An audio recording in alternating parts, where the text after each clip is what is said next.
Very good morning. पिछले वाले class में हम लोग विपरीत शक्ति दोष पढ़ रहे थे, तब तक क्लास का टाइम हो गया था। चलिए अब हेडिंग डालिएगा आप लोग, विपरीत शक्ति दोष। कि विपरीत शक्ति दोष क्या होता है। देखिए हमने आपको उस दिन बताया था कि अगर कोई आपका सिस्टम है, उस सिस्टम में अगर एक से अधिक अल्टरनेटर लगा हुआ है और सपोज दैट कोई एक अल्टरनेटर आपका फेल कर जाए, या कोई एक अल्टरनेटर का जो प्रथम चालक है, वह प्रथम चालक का मतलब प्राइम मूवर, वह प्राइम मूवर उससे क्या हो, विलग हो जाए। जैसे हमारा जो अल्टरनेटर होता है, उस अल्टरनेटर को चलाने के लिए किसकी आवश्यकता होती है, प्राइम मूवर की आवश्यकता होती है। ऐसा तो नहीं कि अल्टरनेटर ऑटोमेटिक घूमने लगेगा, नहीं। आप लोग पढ़े हुए हैं यांत्रिक ऊर्जा को विद्युत ऊर्जा में परिवर्तित करने वाली जो डिवाइस होती है, वही आपकी अल्टरनेटर या जनरेटर होती है। तो अगर निकाय में एक से अधिक आपके अल्टरनेटर लगे हों और सपोज दैट कोई एक अल्टरनेटर जो है वह आपका फेल कर जाए, तो कोई एक अल्टरनेटर फेल होने का मतलब है कि उसका प्राइम मूवर उससे हट जाए, प्रथम चालक उससे हट जाए। तो प्रथम चालक हटेगा तो क्या होगा भाई, जाहिर सी बात है वह आपका अल्टरनेटर रुकेगी, क्योंकि प्राइम मूवर घुमा ही नहीं रहा है उसे, तो वह अल्टरनेटर क्या होगी, रुकेगी। लेकिन अल्टरनेटर को क्या है, सप्लाई मिलना प्रारंभ हो जाएगा किससे, बाकी अल्टरनेटरों से।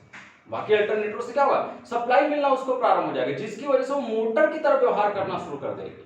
जैसे आप पढ़े हैं ना कि अल्टरनेटर को हम इंडक्शन मोटर की तरह चला सकते हैं, या कोई भी हमारा एसी जनरेट करने वाली जो प्रॉपर्टी, एसी जनरेट करने वाली जो डिवाइस है, अगर उसको हम आपका एसी सप्लाई देना शुरू कर दें तो वह आपका मोटर के रूप में बिहेव करना शुरू कर देगी। होता है ना ऐसा भाई। जैसे आप लोग डीसी जनरेटर, डीसी मोटर पढ़े, आप पढ़े एक ही डीसी जनरेटर को डीसी मोटर की भांति प्रयोग में लाया जा सकता है, पढ़े कि नहीं।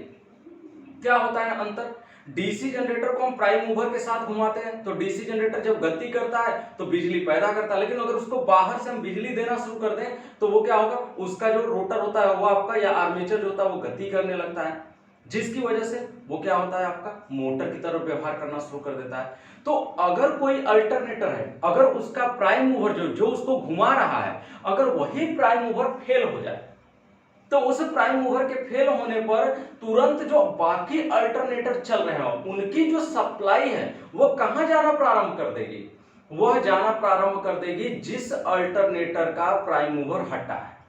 तो जिस अल्टरनेटर का प्राइम मूवर हटा है, अगर उधर जाना सप्लाई शुरू कर दी, तो ऐसी कंडीशन में क्या होगा आपका कि अल्टरनेटर से सप्लाई उस अल्टरनेटर की तरफ जाने लगेगी जिसका प्रथम चालक हट गया है, और वह जो है वो किसकी तरह व्यवहार करने लगेगा, जिसका प्रथम चालक हटा है वह तुल्यकाली मोटर की तरह व्यवहार करेगा। ध्यान दीजिएगा, तुल्यकाली मोटर की तरह व्यवहार करेगा। क्यों, क्योंकि तुल्यकाली जनरेटर से क्या बनेगा, तुल्यकाली मोटर बनेगा, न कि इंडक्शन मोटर। तो तुल्यकाली जनरेटर को ही हम अल्टरनेटर कहते हैं, और उससे क्या होगा, तुल्यकाली मोटर का निर्माण होगा वहां पे। तो वो तुल्यकाली मोटर की तरह गति करना शुरू कर देगा। जब तुल्यकाली मोटर की तरह गति करना शुरू कर देगा तो अल्टरनेटर से सप्लाई कहां जा रही है, विपरीत दिशा में जा रही है।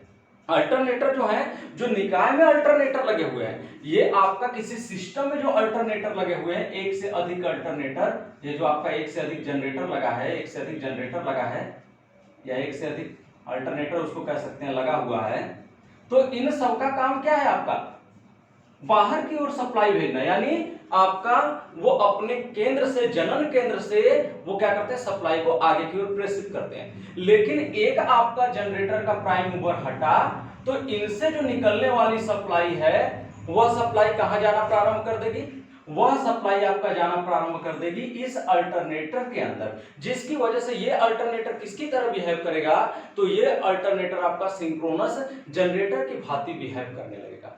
तो देख रहे हैं, तब आपका इनकी सप्लाई ही इस अल्टरनेटर में आ रही है, जो सिंक्रोनस मोटर बन रहा है। तो ये विपरीत दिशा में सप्लाई को भी प्रवाहित करना शुरू करते हैं। इधर हमारी सप्लाई जानी चाहिए, लेकिन सप्लाई क्या है, वो इस डायरेक्शन में, यानी इस मोटर में भी आने लगी, जो हमारा अल्टरनेटर है जो अब मोटर की तरह व्यवहार कर रहा है उसमें आने लगी। तो ऐसे शक्ति दोष को कहा जाता है विपरीत शक्ति दोष, या ऐसे दोष को ही कहते हैं विपरीत शक्ति दोष। तो चौथा पॉइंट लिखिएगा। अब भाई आगे देखिएगा, चौथे पॉइंट को लिखवाते हैं, थोड़ा सा और इसमें समझ लीजिएगा। अगर विपरीत शक्ति दोष हुआ तो इन अल्टरनेटरों पर भार बढ़ जाएगा, भार में वृद्धि होगी, क्योंकि जब ये मोटर की तरह व्यवहार करेगा तो मोटर किसी न किसी से सप्लाई लेगी भाई, और जब मोटर किसी न किसी से सप्लाई लगी तो इन पर भार बढ़ेगा, तो अधिभारण की स्थिति उत्पन्न होगी, और अगर ओवरलोड की स्थिति उत्पन्न होगी तो आप भी जानते हैं क्या होता है, ये बातें चर्चा हो चुकी हैं। तो लिखिएगा चौथे पॉइंट में लिखे, जब एक से अधिक अल्टरनेटर विद्युत शक्ति तंत्र के साथ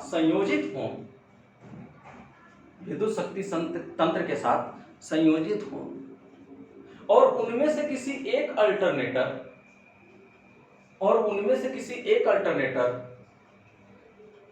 का प्राइम मूवर विलग हो जाए, विलग का मतलब अलग होता है, विलग हो जाए तो वह अल्टरनेटर एक तुल्यकाली मोटर की तरह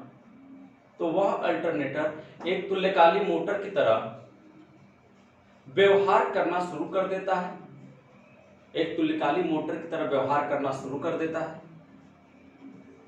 जिससे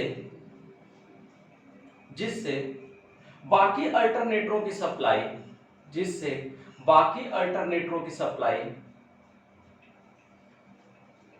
सिंक्रोनस जनरेटर में प्रवाहित होने, सिंक्रोनस मोटर में लिखेगा, सिंक्रोनस मोटर में प्रवाहित होने लगती है, जिससे पावर सप्लाई विपरीत दिशा में भी फ्लो होने लगती है, तो ऐसे शक्ति दोष को विपरीत शक्ति दोष कहते हैं। हो गया। और विपरीत शक्ति दोष की कंडीशन में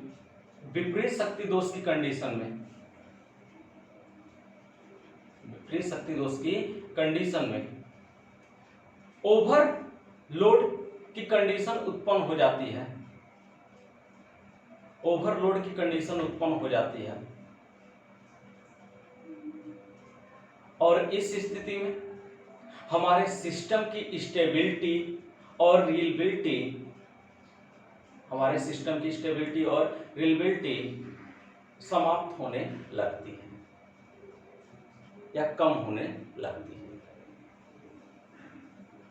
हाँ भाई, अगली हेडिंग है सर्ज फॉल्ट, हिल्लोल दोष जिसको कहते हैं, इसको हिंदी में कहा जाता है हिल्लोल दोष या सर्ज फॉल्ट। सर्ज फॉल्ट क्या होता है भाई? सर्ज फॉल्ट कहते किसे? हिल्लोल दोष। जैसे अगर आपकी आकाशीय बिजली जो है वह आकाशीय बिजली क्या हो, कंडक्टर के ऊपर गिरे, तो उस कंडीशन में क्या होगा, जो हमारे कंडक्टर का वोल्टेज है, जो हमारे कंडक्टर का करंट है, जो हमारे कंडक्टर के अंदर फ्रीक्वेंसी है, उन सबका वैल्यू क्या हो जाएगा, बढ़ जाएगा। जैसे अगर कोई भी आपका कंडक्टर है, अगर इस कंडक्टर के ऊपर आपका कोई भी सप्लाई क्या होती है भाई, वो आपका सप्लाई गिर जाए, तो उस कंडीशन में क्या होगा आपका कि इस कंडक्टर के ऊपर आपका इसके अंदर कंडक्टर के अंदर वोल्टेज का मान, कंडक्टर के अंदर करंट का मान और कंडक्टर के अंदर फ्रीक्वेंसी का मान, इन सब की वैल्यू क्या हो जाती है, बढ़ जाती है। और इन सब का मान बढ़ने के कारण जो सिस्टम की स्टेबिलिटी और जो सिस्टम की रिलायबिलिटी होती है, वो दोनों क्या होती है आपकी, प्रभावित होनी, दोनों का मान क्या होता है, कम होता है। तो लिखिएगा सर्ज फॉल्ट की कंडीशन में, सर्ज फॉल्ट की स्थिति में जब कंडक्टर के ऊपर सप्लाई गिरती है, तो सप्लाई के गिरने पर कंडक्टर का वोल्टेज कामा करंट कामा फ्रीक्वेंसी, इनका मान बहुत ही उच्च हो जाता है, जिसके कारण सिस्टम की स्टेबिलिटी और रिलायबिलिटी पर प्रभाव पड़ता है। तो हिल्लोल प्रदोष हो गया या सर्ज फॉल्ट हो गया। अगला है लाइन टू ग्राउंड भूप्रदोष या लाइन टू ग्राउंड फॉल्ट। अगला हेडिंग है लाइन टू ग्राउंड फॉल्ट, यानी भूप्रदोष की स्थिति कह रहा है। तो ध्यान दीजिएगा, लाइन टू ग्राउंड फॉल्ट जो होता है वह आपका ज्यादा इफेक्टिव होता है ओवरलोड की तुलना में। ओवरलोड फॉल्ट जो होता है हमारा, ओवरलोड फॉल्ट, तो ये ओवरलोड फॉल्ट कब उत्पन्न होता है? जब मशीन पर लोड बढ़ेगा तभी ओवरलोड फॉल्ट उत्पन्न होगा। तो मशीन पर लोड बढ़ने पर या हमारा जो अल्टरनेटर है उस पर जब लोड बढ़ेगा तब ये ओवरलोड फॉल्ट की स्थिति उत्पन्न होती है। तो वहां पर आपका रेजिस्टेंस की जो वैल्यू होती है वह आपका बहुत ज्यादा परिवर्तित नहीं होती, उसका मान बहुत ज्यादा कम नहीं होता है। लेकिन अगर ग्राउंड फॉल्ट हो जाए, जैसे यही वायर टूट करके गिर जाए और वो भूमि के साथ जुड़ जाए, तो भूमि का रेजिस्टेंस क्या होता है भाई? बहुत ही कम होता है। तो करंट क्या होगी? बहुत ही अधिक मान की फ्लो होगी, आपका करेगी। रेजिस्टेंस बहुत न्यून होता है तो करंट क्या होगी? बहुत ज्यादा फ्लो करेगी। तो जिसकी वजह से आपका जो हमारा ग्राउंड फॉल्ट होता है या लाइन टू ग्राउंड फॉल्ट होता है वह आपका क्या होता है? अधिक ये कार्यकारी होता है या अधिक आपका फॉल्ट का मान उसमें ज्यादा होता है। यानी जो हमारा लाइन टू ग्राउंड प्रदोष होता है, लाइन टू ग्राउंड प्रदोष में जो हमारी रियलिबिलिटी या जो हमारी स्टेबिलिटी होती है वो ज्यादा इफेक्टिव होती है। क्यों? क्योंकि वहां रेजिस्टेंस बहुत कम होता है और करंट का मान क्या होता है? बहुत ज्यादा होता है आपका। तो लिखेगा इसमें लाइन टू ग्राउंड फॉल्ट में रेजिस्टेंस की वैल्यू बहुत कम होती है, जिससे करंट का मान बहुत ही उच्च होता है, जिससे करंट का मान बहुत ही उच्च होता है और जिससे स्टेबिलिटी और रियलिबिलिटी अधिक प्रभावित होती है ओवर फॉल्ट की तुलना में, ओवर करंट फॉल्ट की तुलना में या ओवरलोड फॉल्ट की तुलना में। यह हमारा अधिक होता है लाइन टू ग्राउंड फॉल्ट। जो एलजी फॉल्ट होता है वो ज्यादा होता है, किससे भाई? ओवरलोड फॉल्ट के तुलना में। ये आपसे एग्जाम में पूछा जाता है, अभी हम आपको बताएंगे क्या एग्जाम में पूछा जाता है। तो ये हमारा क्या था? आपका एलजी फॉल्ट था। एलजी फॉल्ट होता क्या है? एलजी फॉल्ट किसे कहते हैं आपका? अब ध्यान दीजिएगा, एलजी फॉल्ट के बाद अगला है line to line fault. Line to line fault,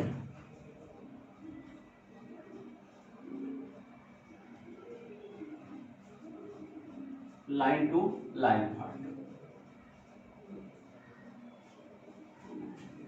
line to line fault क्या होता है भाई? लाइन टू लाइन फॉल्ट से मतलब क्या हुआ कि लाइन से क्या हो जाए? जुड़ जाए। यानी आर वाला वायर वाई के साथ या वाई वाला बी के साथ, यानी आपस में दो फेज वायर जुड़ जाए, मतलब शॉर्ट सर्किट। शॉर्ट सर्किट होगा, उसका रेजिस्टेंस और कम होता है, किसकी तुलना में? ग्राउंड वाले की तुलना में। जो हमारा एलजी फॉल्ट है, एलजी फॉल्ट से रेजिस्टेंस उसमें और ज्यादा कम होता है, किसमें? आपका लाइन टू लाइन वाले में आपका। और जिसकी वजह से लाइन टू लाइन का रेजिस्टेंस बहुत कम होता है तो इसमें आपका जो करंट होगा वो और अधिक उच्च फ्लो करेगा, जिसकी वजह से स्टेबिलिटी और रियलिबिलिटी क्या होगी? इफेक्टिव होगी। तो ये होता है आपका ओवरलोड एलजी फॉल्ट। और इससे भी ज्यादा इफेक्टिव होता है कौन? लाइन लाइन फॉल्ट, या इसी को कहते हैं शॉर्ट सर्किट फॉल्ट। इसी को कहा जाता है शॉर्ट सर्किट फॉल्ट, या इसी को कहते हैं लाइन लाइन फॉल्ट, या इसी को ऊपर और जो हम आपको पढ़ा है इसको भू प्रदोष कहा जाता है, या इसको लाइन टू ग्राउंड प्रदोष कहा जाता है। तो ये याद रखिएगा, एलजी फॉल्ट जिसको कहते हैं। तो लिखिएगा एलएल फॉल्ट में शॉर्ट सर्किट की स्थिति में एलजी फॉल्ट से भी अधिक करंट फ्लो होती है, एलजी फॉल्ट से भी अत्यधिक करंट फ्लो होती है, जिसके कारण सिस्टम की स्टेबिलिटी और रियलिबिलिटी ज्यादा इफेक्टिव होती है, ओके भाई? ज्यादा इफेक्टिव होती है। अगली हेडिंग डालेगा, अगली हेडिंग है LLG, line line to ground fault. LLG fault. LLG fault क्या होता है भाई, इसमें कह रहा लाइन टू लाइन, यानी लाइन टू लाइन हो और ग्राउंड फॉल्ट भी हो जाए आपका, तो लाइन टू लाइन फिर ग्राउंड फॉल्ट, तो ये ज्यादा इफेक्टिव होगा किससे, इन तीनों से आपका। तो इसके लिए होता है ओवरलोड से भी ज्यादा इफेक्टिव होता है एलजी, और एलजी से भी ज्यादा इफेक्टिव होता है एलएल, और एलएल से भी ज्यादा इफेक्टिव होता है एलएलजी, ये होता है। अब एलएलजी से भी एक ज्यादा इफेक्टिव होता है कौन, एलएलएल होता है आपका, लाइन टू लाइन आपका। तो हेडिंग है आपका LLG fault, line to line भूप्रदोष, लाइन टू लाइन भूप्रदोष जिसको हम कहते हैं। तो लिखिएगा एलएलजी फॉल्ट में शॉर्ट सर्किट तथा भूप्रदोष दोनों उत्पन्न होते हैं। एलएलजी फॉल्ट में शॉर्ट सर्किट तथा भूप्रदोष दोनों उत्पन्न होते हैं, जिसके कारण बहने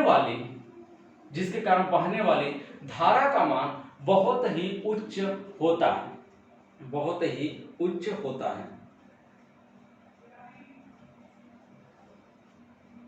ओके भाई।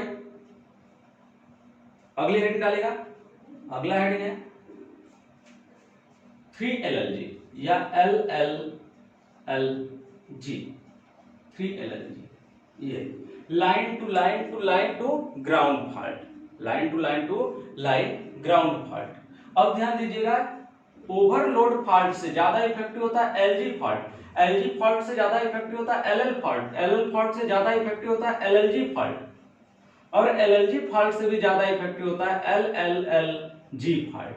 ये line to line ground fault जिसको हम कहते हैं ये, या इसका नाम है 3LG फॉल्ट, या इसी को कहते हैं, या करके हेडिंग डाल सकते हैं 3LG फॉल्ट। ये कंपटीशन में बहुत बार पूछा गया क्वेश्चन है जो आप पढ़ रहे हैं, ये वाला टॉपिक। इसके पहले जो पढ़े वो उतना इफेक्टिव नहीं है, हाँ उसमें एक विपरीत शक्ति दोष वाला इफेक्टिव था कि अगर आपका अल्टरनेटर जो है, अगर अल्टरनेटर का प्राइम मूवर हट जाए या प्राइम मूवर कार्य करना बंद कर दे तो वो अल्टरनेटर किसकी तरह बिहेव करेगा, वो इंपॉर्टेंट क्वेश्चन था विपरीत शक्ति दोष में। लेकिन ये सबसे ज्यादा इंपॉर्टेंट क्वेश्चन है, अक्सर ये पूछ दिया जाता है एग्जाम में कि कौन सा सबसे ज्यादा इफेक्टिव है, कौन सा फॉल्ट सबसे ज्यादा इफेक्टिव होता है, उसमें 4 ऑप्शन दे दिए जाते हैं।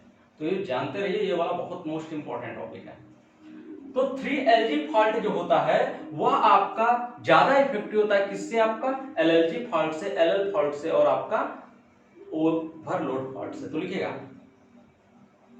इस फॉल्ट में तीन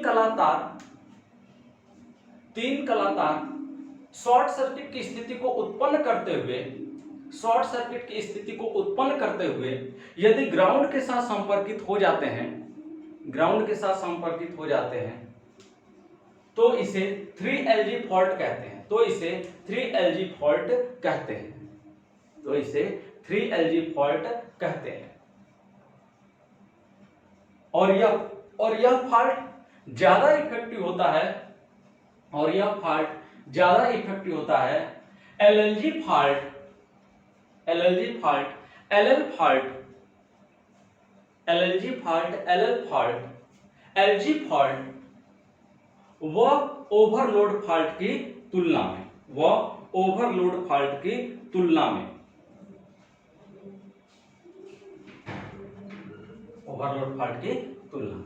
जिससे सिस्टम की स्टेबिलिटी और रियलिटी दोनों प्रभावित